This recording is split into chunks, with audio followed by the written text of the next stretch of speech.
Hello दोस्तों, स्वागत है आपका AWS हिंदी सीरीज़ की इस दूसरी वीडियो में। तो दोस्तों, लास्ट वीडियो में हमने देखा था कि हम अपना AWS का फ्री टायर अकाउंट जो है वो कैसे सेटअप करते हैं, और इस वीडियो में हम देखने वाले हैं कि जो हमने अपना AWS का अकाउंट सेटअप किया था उसको सिक्योर कैसे करना है।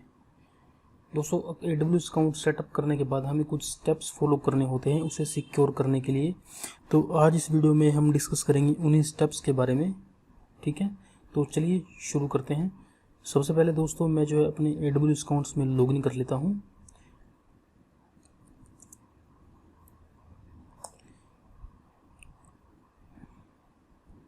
दोस्तों, स्टेप बाय स्टेप आप भी अपने अकाउंट्स में लॉगिन कर लीजिए ताकि वीडियो को देखते हुए आप साथ में साइड बाय साइड आप प्रैक्टिस कर सकें।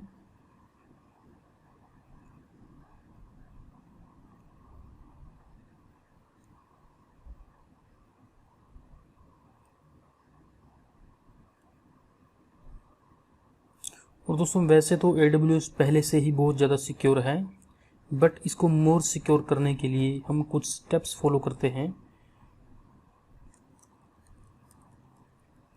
उन्हीं स्टेप्स के बारे में आज हम डिस्कस करने वाले हैं।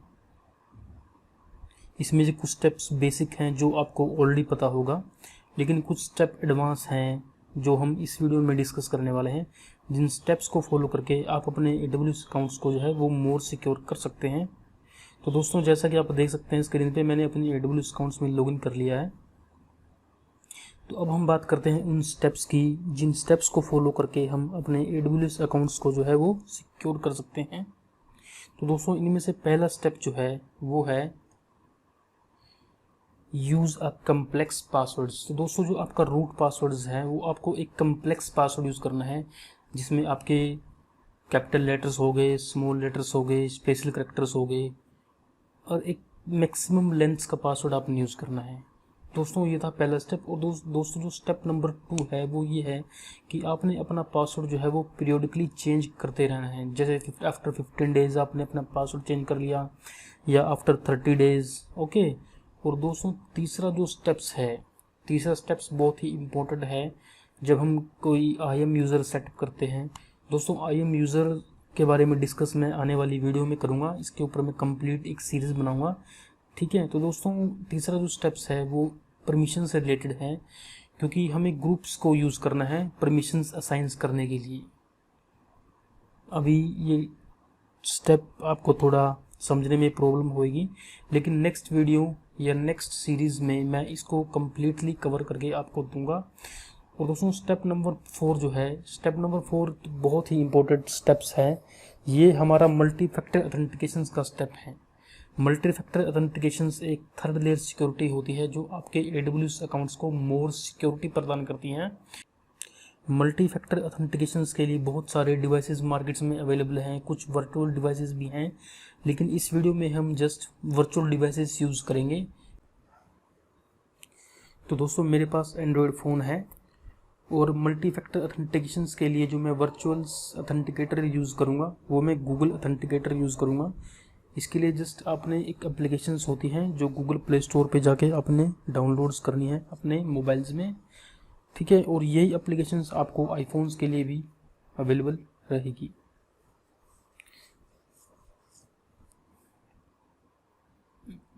और स्टेप नंबर 4 जो है, माफ़ कीजिएगा, स्टेप नंबर 5 जो है, create individual user for all services like EC2, S3 और ईमेल्स। अब दोस्तों, इसका क्या मतलब है? अभी जो आपने अपने अकाउंट्स में लॉगिन किया हुआ है ये आपका रूट यूज़र है। रूट यूज़र का मतलब आप समझ सकते हैं कि इस यूज़र को जो है एडमिनिस्ट्रेटिव एक्सेस है आपके AWS अकाउंट्स की।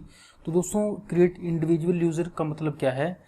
आप यूज़र सेट कर सकते हैं, जैसे कि EC2 के लिए मैं अलग यूज़र सेट कर सकता हूँ, S3 के लिए मैं अलग यूज़र सेट कर सकता हूँ, ईमेल सर्विस हमारी जैसे होती हैं, वर्कमेल हो गया, SES हो गया, SNS हो गया, तो इनके लिए मैं एक अलग यूज़र सेट कर सकता हूँ।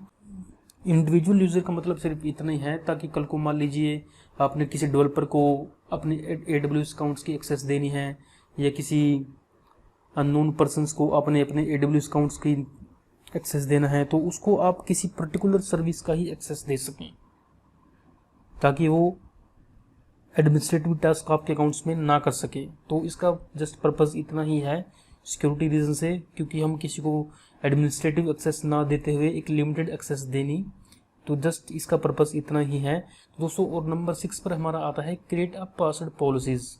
पासवर्ड पॉलिसी दोस्तों आपको पता ही होगा, आपने विंडोज 7 में भी पासवर्ड पॉलिसी यूज़ की होगी। इसमें भी जस्ट लाइक सेम है। इसमें आप जैसे कि मिनिमम पासवर्ड लेंथ सेटअप कर सकते हैं, जैसे कि आपका पासवर्ड जो है वो कितने कैरेक्टर्स का होना चाहिए, ठीक है। पासवर्ड आपका कम्प्लेक्स होना चाहिए, पासवर्ड की एक्सपायरी डेट होना चाहिए। जैसे कि मैं एग्जांपल के तौर पर आपको बता देता हूँ, जैसे मैंने अभी कोई एक कम्प्लेक्स पासवर्ड सेटअप किया है और वो अप्रोक्सीमेट मेरा पासवर्ड जो है आफ्टर 15 डेज या आफ्टर 19 डेज के बाद एक्सपायर हो जाए, और पासवर्ड एक्सपायर होने के बाद सिर्फ एडमिनिस्ट्रेटर के पास ही उसको रिसेट करने का प्रिविलेज हो, और जो आपके यूज़र्स जो आप यूज़र्स बनाओगे वहाँ पे जो IAM यूज़र बना सकते हैं उनको परमिशंस देना, उनको अलो करना कि वो अपने पासवर्ड खुद ही चेंज कर सकें, ठीक है। और पासवर्ड का प्रिवेंट रीयूज़ ऑफ पासवर्ड, इसका दोस्त मतलब इतना ही है कि जो अपने प्रीवियस पासवर्ड जो आपने यूज़ किया था वो आप नेक्स्ट टाइम ना कर पाएँ। और इसमें आपको एक सेटिंग भी कर सकते हैं कि लास्ट टाइम पासवर्ड हिस्ट्री आप स्टोर कर सकते हैं। लास्ट टाइम मान लीजिए मैंने 5 पासवर्ड जो हैं यूज़ किए हैं, तो अगर मैं लास्ट 5 पासवर्ड में से कोई पासवर्ड यूज़ नहीं कर सकता, तो अभी प्रैक्टिकल में हम इसके बारे में थोड़ा और डिटेल में डिस्कस करेंगे। तो चलिए शुरू करते हैं। तो दोस्तों सबसे पहले जो हमें अपनी AWS कंसोल में लॉगिन कर लेता हूँ,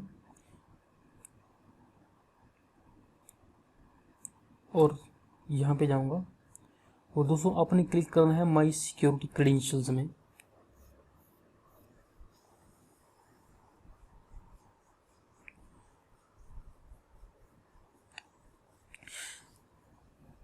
जैसे ही आप माई सिक्योरिटी क्रेडेंशियल पे क्लिक करेंगे तो आपका जो ये पेज है वो रिडायरेक्ट हो जाएगा IAM मैनेजमेंट कंसोल में, जैसा कि आप देख पा रहे हैं। और यहाँ पे मैं डैशबोर्ड पे क्लिक करूँगा। देखिए दोस्तों यहाँ पे सिक्योरिटी स्टेटस में आप चेक कर पा रहे होंगे, अभी हमारा जस्ट सिंगल स्टेप ही है जो यहाँ पे अनेबल्स हैं। अभी हम MFA हमारा डिसेबल है, इंडिविजुअल IAM यूज़र हम सेटअप करना है। तो आप देख सकते हैं इन सभी में अभी एक एरर का मैसेज आ रहा है, और हमारा जो स्टेप्स है वो 1 आउट ऑफ 5 कंप्लीट है। तो दोस्तों यहाँ पे हम जो है अपने जो पेंडिंग स्टेप्स हैं इनको पूरा करेंगे ताकि हम अपने AWS अकाउंट्स को जो है सिक्योर कर सकें। तो चलिए शुरू करते हैं। सबसे पहले हम बात करते हैं activate MFA your root accounts. तो मैं मैनेजिंग MFA पे क्लिक करूँगा।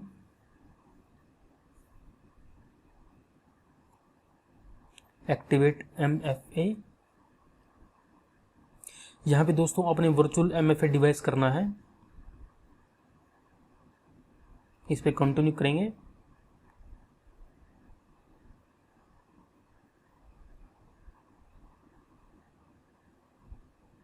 देखिए और आपके सामने इस तरह का प्रॉम्प्ट जो है अभी ओपन हो जाएगा। दोस्तों इसके बाद आपका नेक्स्ट स्टेप जो है दोस्तों, आपने एक वर्चुअल MFA डिवाइस जो है कि एक एप्लीकेशन आती है जिसको अपने मोबाइल में इंस्टॉल करना है। तो चलिए देख लेते हैं।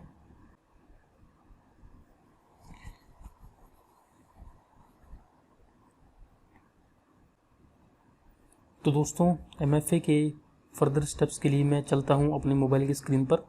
यहाँ पे दोस्तों अपने प्ले स्टोर में जाना है,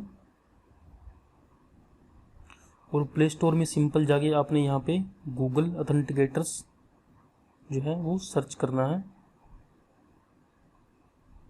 ये एप्लीकेशन ऑलरेडी मेरे मोबाइल में इंस्टॉल है। अगर दोस्तों आपके मोबाइल में ये एप्लीकेशन इंस्टॉल नहीं है तो आप इसको इंस्टॉल कर सकते हैं। मैं जस्ट ओपन पे क्लिक करता हूँ, यहाँ पे प्लस आइकन पे क्लिक करता हूँ और स्कैन ए QR कोड पे क्लिक करता हूँ।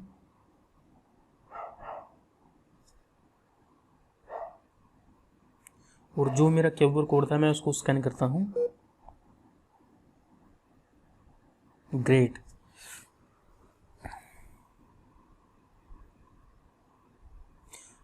और दोस्तों मैं यहाँ पे ये कोड एंटर करता हूँ जो मैंने स्कैन करके अपनी डिवाइस पे गैदर किया है। ओके,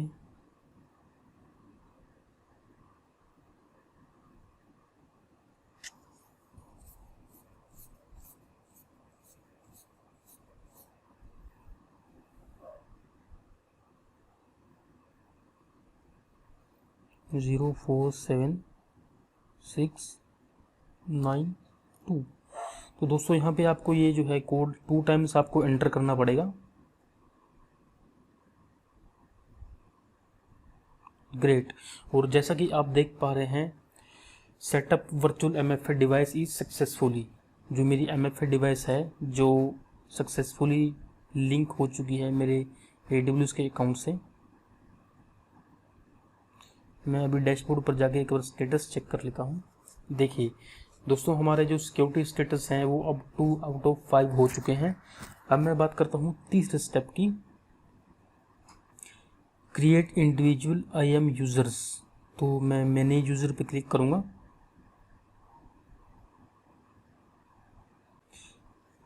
मैनेज यूज़र पे क्लिक करने के बाद मैं यहाँ पे टाइप करूँगा ऐड यूज़र्स।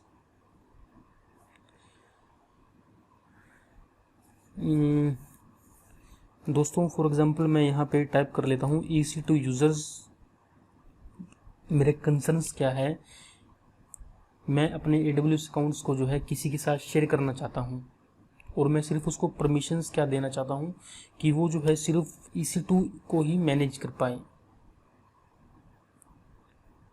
ठीक है, तो मैं यहाँ पे प्रॉब्लमेटिक एक्सेस को एक्सेस कर देता हूँ और पासवर्ड जो है आप यहाँ पे अपने कस्टम पासवर्ड भी लगा सकते हैं या एक ऑटो जनरेटेड पासवर्ड जो है आप यहाँ पे यूज़ कर सकते हो। इसको मैं अनचेक कर देता हूँ क्योंकि मैं पासवर्ड्स जो है चेंज नहीं करवाना चाहता यूज़र के लॉगिन पे। अब परमिशंस, बाउंड्रीज और अटैच अ पॉलिसीज़।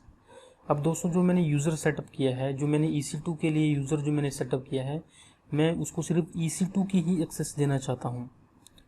तो पॉलिसीज़ में यहाँ पे मैं लिख देता हूँ EC2 फुल एक्सेस, या अगर आप चाहें तो उसको आप रीड ओनली एक्सेस भी दे सकते हैं।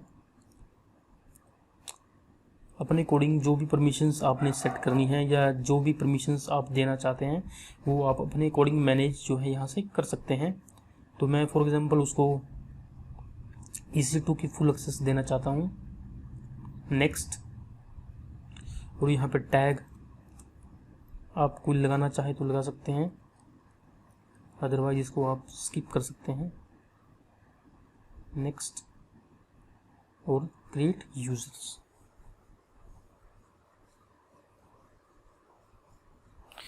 इन क्रेडेंशियल्स को दोस्तों आप डाउनलोड कर सकते हैं या यहाँ से मेल्स में भी इनको आप सेंड कर सकते हैं। तो दोस्तों आप देख सकते हैं कि मेरा यहाँ पे यूज़र जो है वो सेटअप हो चुका है। ऐसे ही आप अदर यूज़र भी सेट कर सकते हैं, जैसे H3 के लिए हो गया, आपकी ईमेल सर्विसेज के लिए हो गया। तो वो सब यूज़र्स आप यहाँ से सेटअप कर सकते हैं ताकि हमें किसी यूज़र्स को जो है अपने AWS अकाउंट्स का रूट एक्सेस ना देना पड़े। उसको हम लिमिटेड या किसी पर्टिकुलर सर्विसेज का ही एक्सेस इस यूज़र्स के थ्रू दे सकते हैं। तो चलिए एक बार फिर से मैं डैशबोर्ड पे जाके अपना सिक्योरिटी स्टेटस जो है वो चेक कर लेता हूँ। ग्रेट। तो दोस्तों अब आप चेक कर सकते हैं कि मेरा सिक्योरिटी स्टेटस जो है वो 3 आउट ऑफ 5 कंप्लीट हो चुका है। अब मैं बढ़ता हूँ स्टेप नंबर 4 की तरफ, जो है use group to assign a permissions. अब दोस्तों इसका मतलब क्या होता है, हमें परमिशन जो है वो ग्रुप के अकॉर्डिंग ही क्यों असाइन करनी चाहिए। तो दोस्तों इसका ज़्यादा डिटेल्स में मैं जब इसके ऊपर वीडियो बनाऊंगा तो आपसे डिस्कस करूंगा।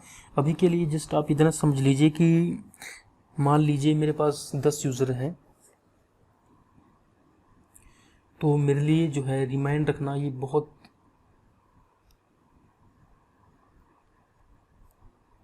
तो दोस्तों हमारे लिए ये याद रखना काफ़ी डिफ़िकल्ट होता है कि हमने कौन से यूज़र को जो है कौन सी परमिशंस दे रखी हैं, कौन से यूज़र को हमने कौन सी परमिशन दे रखी हैं।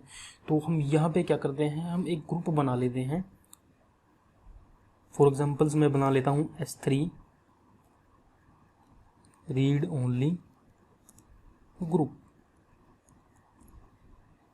ठीक है, तो दोस्तों अभी जो मैंने ये ग्रुप बनाया है, इस कंप्लीट ग्रुप को जो है मैं जो है S3 की रीड ओनली एक्सेस की जो है मैं परमिशन सेटअप कर देता हूँ। अब नेक्स्ट टाइम जब मैं कोई यूज़र बनाऊंगा नेक्स्ट टाइम मैं जब कोई यूज़र क्रिएट करूँगा तो मुझे यूज़र को परमिशंस देने की ज़रूरत नहीं पड़ेगी। मैं उस यूज़र को जस्ट इस ग्रुप में ऐड कर दूँगा, उसको ऑटोमेटिकली जो है S3 की रीड ओनली एक्सेस मिल जाएगी। फॉर एग्जांपल के लिए मैं यहाँ पे एक और यूज़र बना लेता हूँ, सॉरी एक और ग्रुप बना लेता हूँ, S3 फुल एक्सेस।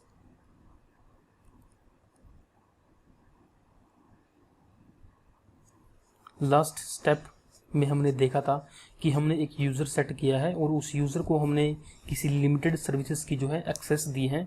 पर दोस्तों इस स्टेप में हम क्या कर रहे हैं, हम एक ग्रुप बना के उस ग्रुप को परमिशंस असाइन कर रहे हैं।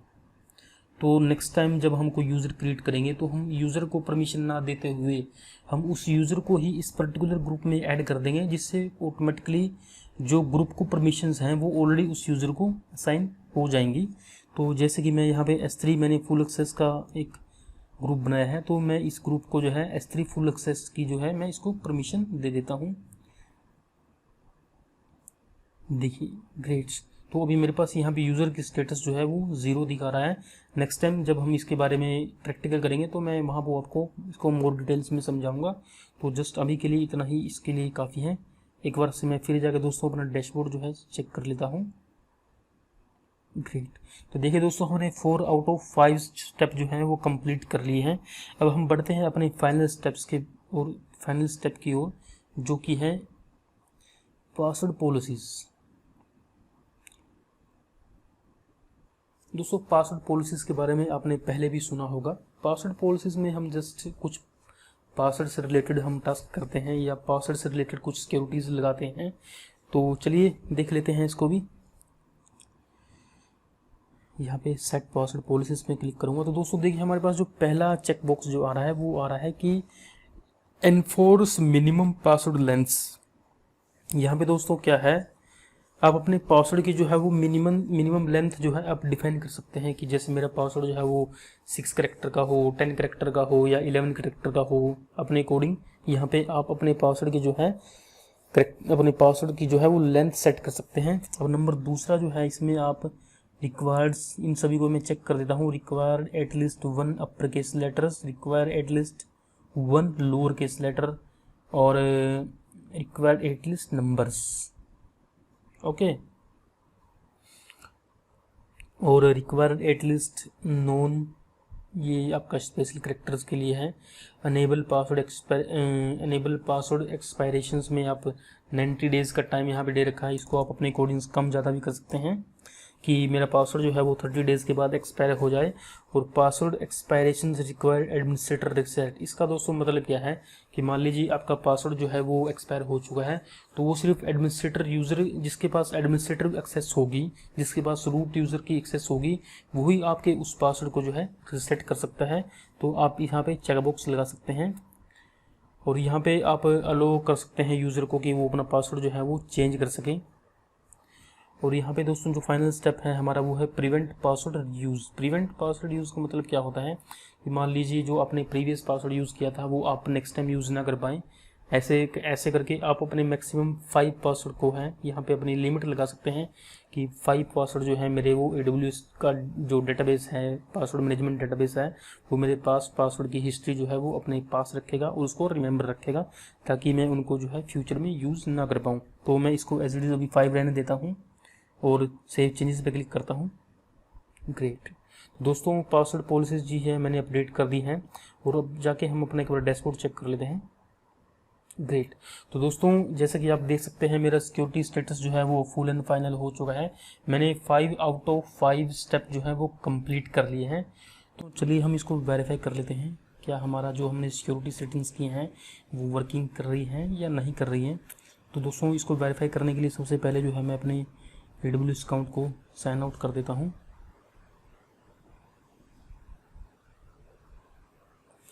तो देखिए दोस्तों मैंने साइन आउट कर दिया है और अब मैं इसको दोबारा से साइन इन करूँगा।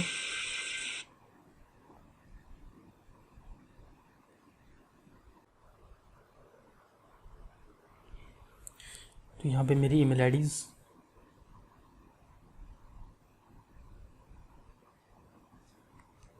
ठीक है, और मेरा पासवर्ड्स,